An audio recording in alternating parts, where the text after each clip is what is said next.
golf course uses. Let me just give you a real brief history of why this amendment is being offered by the planning director. Prior to 1985, golf courses were like a permitted use on agriculturally designated lands. And that was allowed by state law. In 1985, due to the concerns about golf courses being outrightly permitted on agricultural lands and the potential impacts associated with golf courses, I believe, if memory serves me right, Director at that time, Dwayne Canoe, I think, introduced a bill to require use permits to allow the establishment of golf courses and golf driving ranges upon agriculturally designated lands. And that has been the case ever since 1985, all the way up to 2005, when the state legislature amended the state land use law, basically saying golf courses will no longer be permitted on agriculturally designated lands, with the exception of those golf courses approved by the counties prior to July 1st, 2005. So sort of like grandfathering what was previously approved by the counties. So ever since then, golf courses are no longer permitted on agriculturally designated lands. However, if you look at our zoning code, the zoning code and the language contained therein sort of like didn't catch up to what the state law now requires. So what we're offering to you is a bill that basically goes through the zoning code and makes it absolutely clear that a use permit may be pursued to allow a golf course and golf driving range on various zoning districts, residential, commercial, resort, open, and agricultural, with the exception if those lands are designated agricultural by the State Land Use Commission. And that's simply to make sure that we don't run afoul of the prohibition by state law. So basically what you see before you is just a housekeeping measure. So hopefully I explained it clear enough. If not, I stand ready to answer any questions you may have. Any questions for Mr. Raj?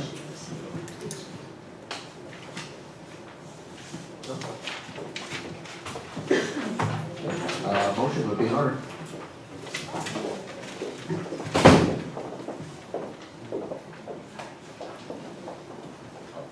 There's no one signed up to testify.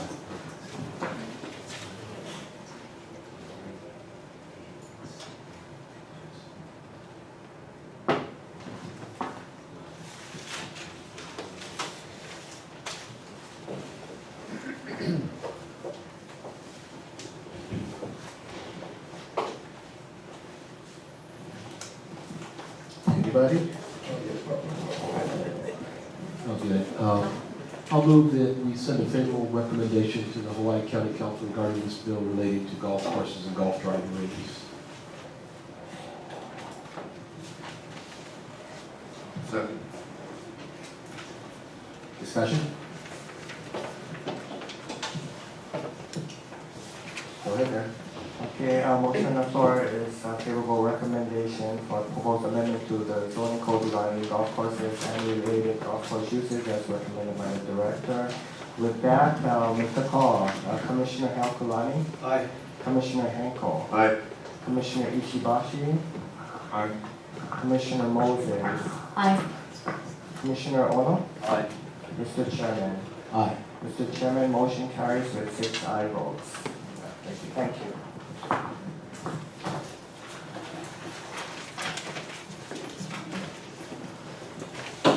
Moving along, item number 4 on the agenda, initiated by the planning director.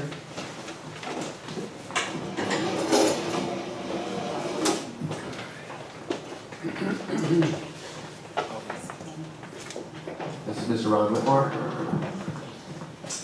Yeah, good morning, commissioners, operation council, staff, members of the public. Thank you. Yes, my name is Ron Whitmore. I'm a long-range planner with the County Planning Department. With me here today also is Bethany Morrison, another long-range planner. We've been working on this together. I'd like to just take a few minutes to give you an overview of the proposed general plan amendment, and I'm available to answer any questions. I'd like to cover briefly is the bottom line, followed by an overview of the last comprehensive update for the general plan, an overview of what we anticipate will be the timeline for the upcoming comprehensive update, followed by a brief explanation of why the proposed amendment is necessary, a review again of the proposed amendment, and then a brief overview of the process for this proposed interim amendment to the general plan. So in simplest terms, all the director is proposing here is a change in the time frame for the comprehensive review and update of the general plan. As it currently stands, the update is to be completed up to the point where recommended updates to the plan are presented to the council within 10 years of the date of adoption of the last general plan, which would be February 2015, less than a year from now. What the director is proposing is that the language be returned to how it was originally in 2005, which is to initiate the process by then. Here it is in Ramsey format, so you see the simple language change that is being proposed.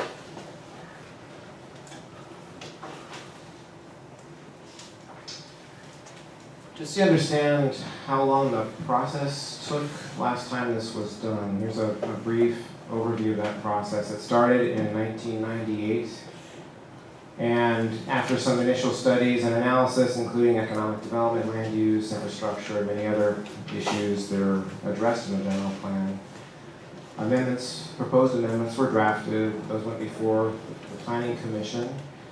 And then by mid-2002, approximately 4 years from initiation, it got to council.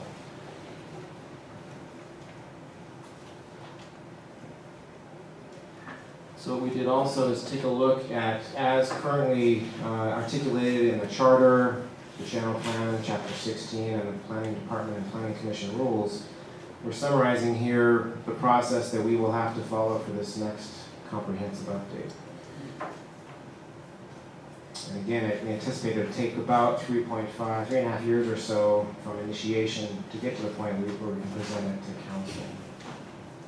Let me just walk you briefly through each of those key steps. The first is the formal initiation by the planning director of the comprehensive update, and that involves notice to you, to council, to the members, to the public. And then following that is 45 days for the public to provide any input or comments on what the members of the public may consider necessary changes to the GP. We'll also invite the action committees of the community development plans to provide comment and input. And council itself has 120 days minimum to comment and provide suggestions for amendments to the general plan. So that process we estimate would take up to 6 months or so.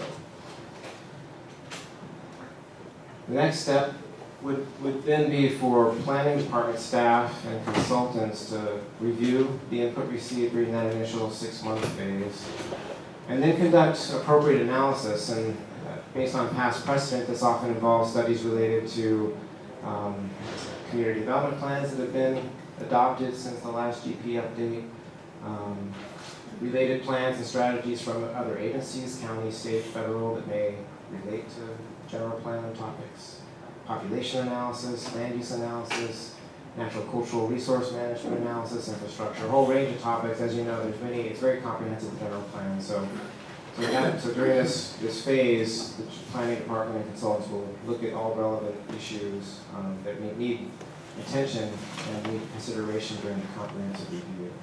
At the end of that process, which we're just guesstimating based on the last process, to take up to 2 years, at the end of that, the planning director will propose amendments to the general plan. That then is followed again by public notice of those proposed amendments, a series of public workshops, and then the public has an opportunity to then comment at that stage in the process.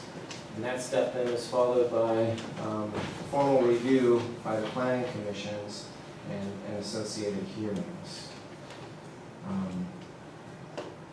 And as currently written in the general plan in chapter 16, that the planning commissions will have to have reviewed that, held their hearings, and made their recommendations and formal submittal to council, currently all by February of 2015. But again, we anticipate that process taking 3.5 to 4 years from the point of initiation.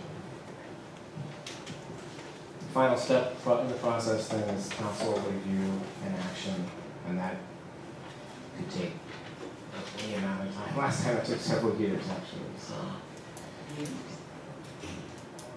So why is the proposed amendment necessary? It really comes down to a few basic challenges. As I've mentioned already, under the current reading of Chapter 16 of the GP, we would have had to initiate the process back in 2011 to have really gotten to the point where we're ready to submit proposed amendments via the planning commissions to the county council. But community development plans, our own in-house capacity, and budget challenges have made that impossible. The first challenge has been the CDPs. The February 2015 deadline was established before the county started community development planning process, and we at the time didn't really have any idea how long this would take. The bottom line is they take a considerable amount of time to do well. We have three that are adopted, Kona, Puna North, and South Kohala, but 2 are still underway. We do anticipate that those 2 will be completed this year. But it's important that those community-driven planning processes be completed before the GP comprehensive update. Second major challenge is department capacity. Also related to the CDPs, didn't have a good idea when those were included in the last GP update how much time and effort they would take. And it's extensive, it turns out. And though we've had some increased capacity and staffing in the long-range planning department, it hasn't been sufficient, and only in very recent months have we been fully staffed. And so it's been a struggle just to complete the first round of CDPs and manage the new action committees that have come along with the adopted community development plans. So we haven't simply had the in-house capacity to take on, in addition to all of that, the comprehensive update of the general plan. And then finally, as everybody knows, we've been facing nationally, certainly at the state and county level, significant fiscal challenges. And not only have there not been any budget increases in the last 4 or 5 years, there have been consistent budget reductions. And so, though the planning department has proposed funding for GP update and other items, the consistent response is no can. There's no money for anything extra. So there's simply not the fiscal possibility of initiating a process like this. So again, just to review, it's a very simple amendment that's being proposed, and this is Chapter 16 of the general plan, which is a section of the plan after all the substantive sections that simply covers amendment procedures. And it covers both interim amendments, like the one proposed today, and the comprehensive update. So it's a little confusing, but this is an interim amendment being proposed by the planning director to amend the section of Chapter 16 that addresses the comprehensive update. And again, it's simply saying, rather than get through 3.5+ years of the update process by next February, we actually initiate it by then, which is how it was originally written in the 2005 general plan as adopted. So what would be the implications? Really quite simple.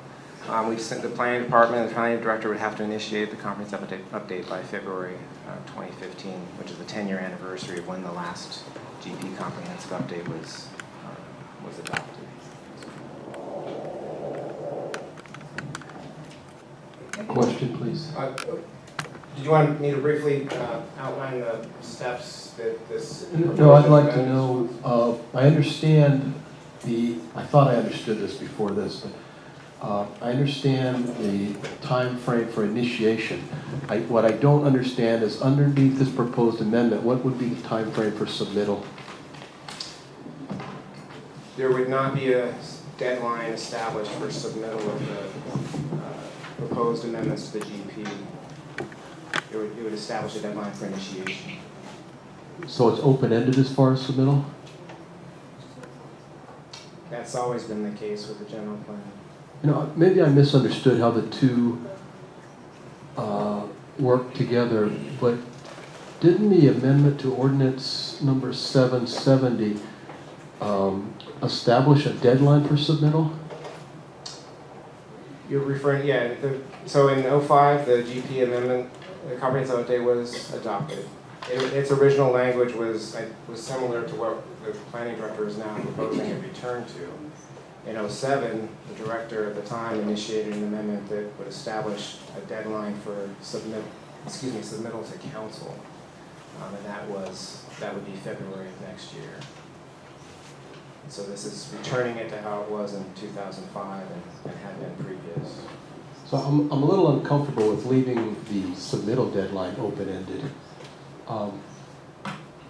That's my personal opinion.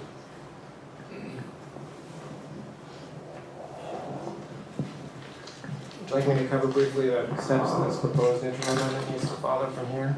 Excuse me. Yeah, sure. Go ahead. I need for you to go back and walk me through this slowly. Sure. My understanding is that there's a 10-year program, but under the present setup, it's not really a 10-year program because after about 5.5 years, you're gonna need to plan for the next. So the plan does not really, it's not implemented for 10 years, basically. Because you're already suggesting changes before we really started the 10-year program. Yes, after about 6 years, you would have to begin initiating the next comprehensive update. Yes. Okay. Under the proposal then, you're suggesting that we do a complete 10-year, and then we begin to initiate certain changes, suggested changes, which would then move the timetable for the first plan actually to about 15 years because the original plan would stay in place while all of these proposals take place. Correct. So it would not be a 10-year program, it would be a 15-year program, roughly.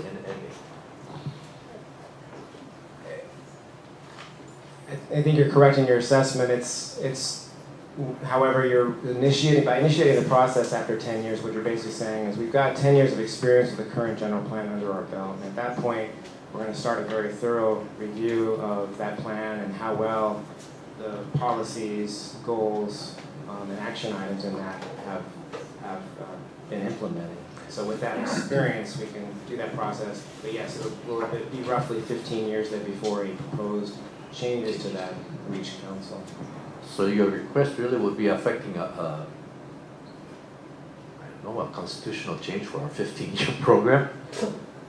There's nowhere in the state constitution or county charter is a timeline established for the length of the time between comprehensive reviews. Mr. Whitmore, so basically you're telling us that we're not gonna make it anyway, right? That's the bottom line. It's been impossible to initiate the process, so. Alright, well, thank you. Do you have anything else? The only slides I had remaining was to walk the commission through the steps that this proposed amendment needs to follow from here. You guys wanna hear that?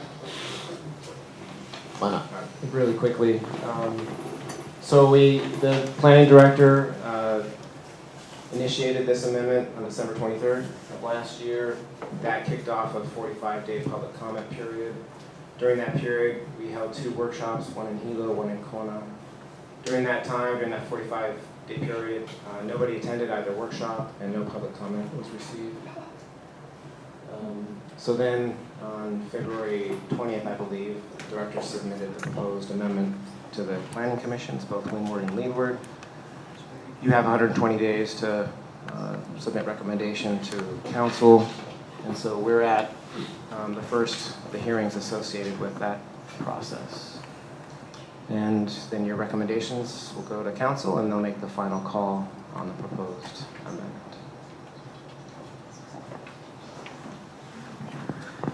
Any other questions? Thank you, Mr. Whitman.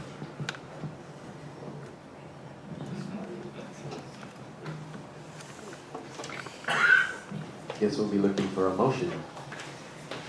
Please.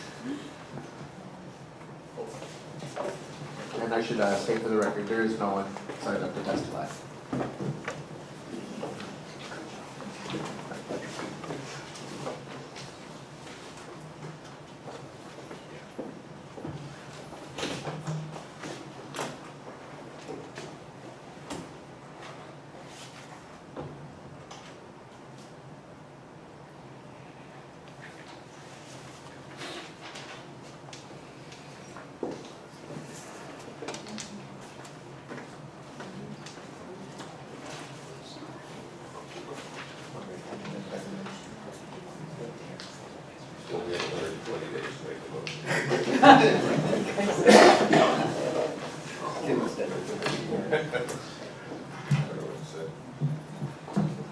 Anybody?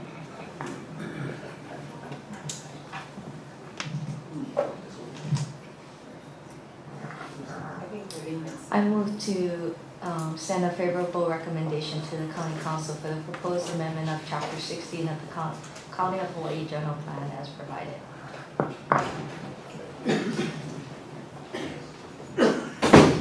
Any second? Second. Discussion? You taking the roll, man? Commissioner Moses. Aye. Commissioner Henkel. Aye. Commissioner Heakulani. Aye. Commissioner Ishibashi. Aye. Commissioner Ono. Aye. And Mr. Chair. Aye. Okay, the motion to forward a favorable recommendation passes 6-0. Thank you. Can we take a short recess, 10 minutes, please? Thank you.